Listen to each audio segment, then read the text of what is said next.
Hello students, आप सभी का स्वागत है मेरे यूट्यूब चैनल में। आज हम पढ़ने वाले हैं रोज थ्योरम का एप्लीकेशन, जिसमें हम ये प्रॉब्लम सॉल्व करेंगे। इससे रिलेटेड, रोज थ्योरम से रिलेटेड 2 प्रॉब्लम्स मैं ऑलरेडी आपको बता चुकी हूँ, जिसका लिंक है डिस्क्रिप्शन में। आप जाके देखिए ताकि आपको ये समझ में आए कि कैसे हम नंबर ऑफ़ ज़ीरोज़ किसी डोमेन में निकाल पाते हैं ऑफ अ पॉलिनोमियल। सो यहाँ पर जो हमें क्वेश्चन दिया है वो है determine the number of roots. हमें क्या निकालना है? नंबर ऑफ़ रूट्स निकालने हैं। रूट्स मतलब ज़ीरोज़ किसके? इस इक्वेशन के। ये जो आपको इक्वेशन गिवन है इसके, ये क्या है? 6z to the power 5 minus 2z to the power 5 minus 6z square plus z plus 1 equal to 0। अब काउंटिंग मल्टीप्लिसिटी मतलब कि अगर कोई रूट रिपीट हो रहा है तो उसकी मल्टीप्लिसिटी काउंट करनी है आपको, ठीक है। उस तरह से आपको उसके नंबर ऑफ़ रूट्स बताने हैं, इस इक्वेशन के नंबर ऑफ़ रूट्स बताने हैं। और इस एनालिस मतलब इस डोमेन में क्या दिया है आपको? Mod z greater than equal to 1 less than 2। तो सबसे पहले हम इसको ड्रॉ करते हैं। जो हमारा डोमेन है, डोमेन क्या है? सो डोमेन में सबसे पहले हमने एक्स वाई एक्सिस ड्रॉ कर लिया, कॉम्प्लेक्स प्लेन ड्रॉ कर लिया, ठीक है। एक्स एक्सिस आप रियल पार्ट ले लीजिए, Y axis imaginary part. So this is our complex plane. अब हमें कहा गया है mod z greater than equal to 1। Mod z greater than equal to 1 क्या होता है? तो सबसे पहले हमें ड्रॉ करना है mod z equal to 1। Mod z equal to 1 ये क्या रिप्रेजेंट कर रहा है? This is a circle with centre, origin and radius 1। तो 1 रेडियस लेकर ओरिजिन को सेंटर मानकर एक सर्कल ड्रॉ कर लेंगे ये, एंड ये आपका क्या होगा? मॉड z इक्वल टू 1 होगा। लेकिन आपको कौन सा रीजन लेना है? Mod z greater than equal to 1। Equal to 1 भी है, दैट मीन्स कि बाउंड्री इंक्लूड है इसमें, और ग्रेटर देन मतलब आउटसाइड का रीजन लेना है, ठीक है। इसके अलावा यहाँ ये भी लिखा है मॉड z लेस देन 2। तो हम इसको ड्रॉ करने के लिए सबसे पहले एक सर्कल ड्रॉ करेंगे मॉड z इक्वल टू 2, जो कि रिप्रेजेंट करता है सर्कल जिसका सेंटर, ओरिजिन है और रेडियस 2 है। तो हम यहाँ पर 2 रेडियस लेकर एक सर्कल ड्रॉ कर लेंगे, ठीक है। This is mod z is equals to 2। लेकिन हमें कौन सा रीजन इधर पे कंसीडर करना है? मॉड z लेस देन 2 मतलब 2 से छोटा। सो 2 से छोटा आपका कौन सा होगा? ये तो मॉड z इक्वल टू 2 है, और आउटसाइड का रीजन कहलाता है mod z greater then 2। So less than 2 क्या होगा? ये इनर पार्ट, ये पूरा होगा। लेकिन हमें जो डोमेन दिया है उसमें ये दोनों इनइक्वालिटीज़ हैं, तो दोनों में जो कॉमन पोर्शन है वही हमारा डोमेन होगा। सो दोनों में कॉमन पोर्शन हमारा ये आ रहा है, मतलब इन दोनों सर्कल्स के बीच का पोर्शन एंड ये बाउंड्री, ठीक है। दोनों में कॉमन भी आ रहा है और ये बाउंड्री भी इंक्लूड है, क्योंकि यहाँ mod z greater than equal to 1 लिखा है, इसलिए बाउंड्री भी है इस 1 रेडियस की, ठीक है। सो ये हमारा डोमेन हो गया। इसी डोमेन में हमें बताना है कि इस इक्वेशन के कितने नंबर ऑफ़ ज़ीरोज़ होंगे, वो भी काउंटिंग मल्टीप्लिसिटी, ठीक है। तो चलिए स्टार्ट करते हैं इसको सॉल्व करना। पहले हम पढ़ लेते हैं रोज थ्योरम। जिसने भी अभी तक रोज थ्योरम की स्टेटमेंट नहीं देखी है वो जाके पहले रोज थ्योरम देखे, क्योंकि उसी स्टेटमेंट का यूज़ करेंगे हम इस क्वेश्चन को सॉल्व करने के लिए। सो मैं इन शॉर्ट आपको बता देती हूँ रोज थ्योरम क्या होता है। रोज थ्योरम में सबसे पहले हमें 2 फंक्शंस लेने होते हैं। मान लेते हैं f एंड g है, दोनों ही कॉम्प्लेक्स वैल्यूड फंक्शन है, ठीक है। और दोनों फंक्शन क्या हैं? आपके एनालिटिक हैं। इस सिंपल क्लोज्ड कंटूर C में एनालिटिक हैं, ठीक है।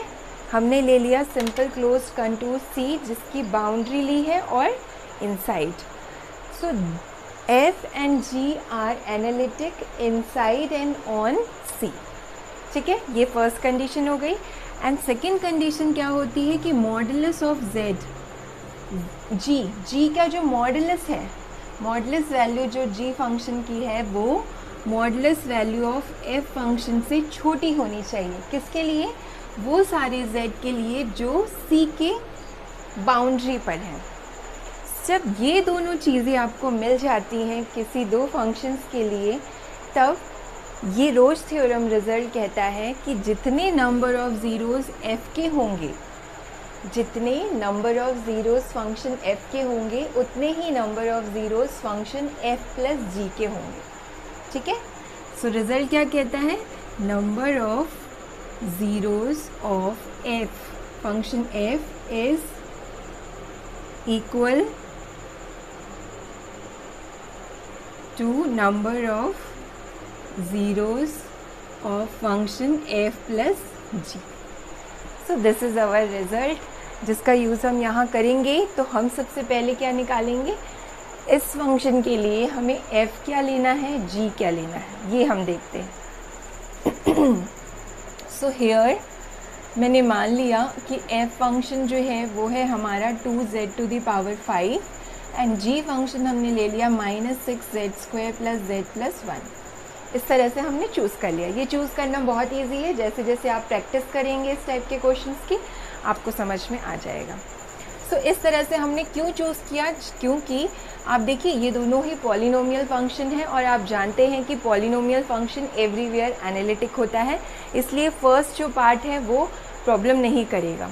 रोज थ्योरम का जो फर्स्ट है वो प्रॉब्लम नहीं करेगा, वो इस सर्कल में भी, मतलब इस डोमेन में भी हमारे दोनों फंक्शन f और g एनालिटिक होंगे, क्योंकि ये एवरीवेयर एनालिटिक है। उसके बाद सेकेंड पार्ट के लिए हम निकालेंगे मॉडुलस ऑफ fz, जो कि कितना होगा? Mod of 2z⁵ and this is less than equal to 2z⁵ और इसकी वैल्यू कितनी होगी? 2 × 2⁵, क्योंकि अभी हम किसके लिए निकाल रहे हैं? अगर आप इसको नाम दे दीजिए, इसका नाम C1 दे दीजिए, इसका C2। जिसका रेडियस 2 है उसका हमने C1 नाम दे दिया और जो सर्कल का रेडियस 1 है उसका नाम C2 दे दिया। सो इससे क्या होगा? जब हम C1 पर निकालेंगे तो मॉड ऑफ z की वैल्यू कितनी है? 2 है, क्योंकि रेडियस 2 है। सो ये कितना हो जाएगा आपका? 2⁶ कितना होता है? 64। तो 64 वैल्यू आ रही है C1 पर। C1 सर्कल पर मॉडुलस ऑफ f की वैल्यू कितनी है? 64। अब हम निकालते हैं मॉड ऑफ z की वैल्यू, तो ये कितना है? Mod of 6z² + z+1 and this is less than equal to 6z² + mod z+1। Okay, हमें फिर से अगेन C1 पे निकालना है, तो C1 पर मॉड z की वैल्यू कितनी है? 2। तो हम यहाँ रख देंगे 2² + 2 + 1। ये कितना हो जाएगा? 2 × 2 = 4, 6 × 4 = 24। तो हमारे पास आ गया 26, 27। सो आप देख सकते हैं, क्लियर है वे क्लियरली कि mod of gz is less than mod of fz। कहाँ पर? On C1। C1 पर जो पॉइंट्स हैं उनके लिए modulus of g is less than modulus of f है। इसके जितने नंबर ऑफ ज़ीरोज़ हैं उतने ही फंक्शन f प्लस g के होंगे। तो यहाँ से आप देख सकते हैं फंक्शन f के नंबर ऑफ ज़ीरोज़ 5 आ रहे हैं। Therefore so by Rouche theorem since fz has 5 zeros, ठीक है, कितने हैं? 5 ज़ीरोज़। और ये रिज़ल्ट हमें ये भी बताता है कि ये जो रूट ज़ीरोज़ होते हैं ये कहाँ होते हैं? ये ओनली इनसाइड C होते हैं,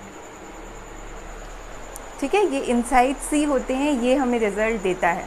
so these 5 zeros inside C, ठीक है। Therefore function f plus g क्या हो जाएगा हमारा? f प्लस g ये टोटल इक्वेशन हो जाएगी। f प्लस जी कितना हो जाएगा? 2z⁵ - 6z² + z+1। Therefore f plus g also has 5 number of zeros inside C1। अभी हम C1 की बात कर रहे हैं, C1 के लिए हम फाइंड आउट कर रहे हैं। तो ये C1 मतलब जो आपका आउटर सर्कल है उसके अंदर इस फंक्शन के नंबर ऑफ़ ज़ीरोज़ कितनी है? 5, ठीक है। अब हम बात कर लेते हैं C2 के लिए। उसी के बाद हम बता पाएंगे कि ये शेडेड रीजन में कितने नंबर ऑफ़ ज़ीरोज़ हैं, क्योंकि जो इसके अंदर होंगे उन्हें हमें एक्सक्लूड करना पड़ेगा, सब्ट्रैक्ट करना पड़ेगा 5 में से। 5 तो आपको ये पूरे रीजन का बताया है, इनसाइड C1, मतलब ये पूरा इनसाइड C1। अब हम C2 के लिए निकालेंगे, ठीक है। तो C2 के लिए हम फंक्शन fz एक नया फंक्शन एज्यूम करेंगे, ये नहीं लेंगे, ठीक है। इसके अलावा हम दूसरा फंक्शन एज्यूम करेंगे। यहाँ पर हम क्या लेंगे, फंक्शन f ले लेंगे -6z², ठीक है। ये आप समझ जाएंगे जैसे जैसे आप प्रैक्टिस करेंगे। फिर g हम क्या लेंगे यहाँ पर 2z⁵ प्लस z +1, ठीक है। और सेम प्रोसेस यहाँ पर भी, ये फंक्शन दोनों f और g क्या हैं, एनालिटिक हैं एवरीवेयर, क्योंकि ये पॉलिनोमियल फंक्शन है। तो दोनों ही फंक्शन हमारे C2 रीजन में भी एनालिटिक है, C2 के अंदर और C2 के बाउंड्री पर, ठीक है। सो अब हम निकालते हैं मॉड ऑफ fz, जो कि कितना है, मॉड ऑफ 6z², जो कि हो जाएगा 6 mod z²। और हम निकाल रहे हैं C2 के लिए। C2 पर मॉड z की वैल्यू कितनी है, 1। देखिए ये है C2, इस पे मॉड z की वैल्यू कितनी है, 1 रेडियस है। सो ये कितना हो जाएगा, 6 × 1 ऑन C2, तो हमारा 6 आ जाएगा। फिर हम निकालेंगे मॉड zz, जो कि आएगा mod of 2z⁵ plus z + 1। So 2 mod z⁵ plus mod z + 1। यहाँ पर भी हम 1 रख देंगे तो हमें मिल जाएगा 4, ठीक है। C2 पर gz की वैल्यू आ गई 4, मॉड ऑफ gz। तो क्लियर है कि mod of gz is less than mod of fz on C2। सो ये रोज थ्योरम की दोनों कंडीशन सेटिस्फाई कर रहा है, तो हम रोज थ्योरम अप्लाई करेंगे। सो बाय रोज थ्योरम क्या कहता है, जितने भी f के ज़ीरोज़ हैं उतने ही f + g के ज़ीरोज़ होंगे इनसाइड C2। तो f के ज़ीरोज़ यहाँ कितने हैं, 2 है, क्योंकि f फंक्शन की पावर कितनी है, z⁵2। तो 2 ज़ीरोज़ मिलेंगे, तो यहाँ पर f के नंबर ऑफ़ ज़ीरोज़ कितने हैं, 2। So here fz has 2 zeros. So by Rouche theorem क्या कहता है रोज थ्योरम, कि fz + gz also has 2 zeros inside, किसके लिए हम बात कर रहे हैं अभी, C2 के लिए, इनसाइड C2। तो अब आप देख सकते हैं C1 के इनसाइड कितने ज़ीरोज़ मिले थे हमें, 5, ओके। सो इस पूरे एरिया में 5 ज़ीरोज़ थे इस पॉलिनोमियल या इस इक्वेशन के। और इस C2 के अंदर कितने ज़ीरोज़ हैं, 2। तो जब हम 5 में से 2 माइनस करेंगे तो 3 बचेंगे। दैट मीन्स कि ये जो शेडेड रीजन है उसमें कितने ज़ीरोज़ बच रहे हैं, ओनली 3। सो इसका आंसर क्या होगा, 3। सो हम अभी लिख लेते हैं यहाँ पर। अच्छा, यहाँ पर हमें जो रीजन दिया है, जो डोमेन दिया है, उसमें बाउंड्री भी है, ठीक है, 1 की बाउंड्री भी है, 1 रेडियस जो है उस सर्कल की बाउंड्री भी है। इसलिए आप ये चेक कर लीजिए कि मॉड ऑफ जो आपने माना था यहाँ पर 2z⁵ प्लस z + 1, इसकी वैल्यू कितनी आ रही थी, 4, and this is not equal to 6। Therefore no zero lies on C2। इसका मतलब कि कोई भी ज़ीरो C2 की बाउंड्री पर नहीं है, ठीक है। इसका मतलब क्या है कि कोई भी ज़ीरो C2 की बाउंड्री पर नहीं है। इसका मतलब कि सारे ये दोनों 2 मिले हैं, 2 ज़ीरोज़, ये दोनों कहाँ हैं, C2 के सर्कल के inside. So therefore number of zeros of the given equation, जो इक्वेशन दिया है हमें, ये क्या है, 2z⁵ minus 6z² plus z + 1 = 0। और वो भी आपका जो डोमेन है उसके लिए हम निकाल रहे हैं, तो ये भी लिखिए, इन दी एनालिस क्या दिया है आपको, mod z > 1 लेस देन 2। ये कितने होंगे, जितने आपने C1 के लिए निकाले वो थे 5, और C2 के लिए निकाले 2, तो 5 माइनस 2 हो गया 3। So our answer is 3 number of zeros आए हैं हमारे इस एनालिसिस रीजन में इस इक्वेशन के लिए।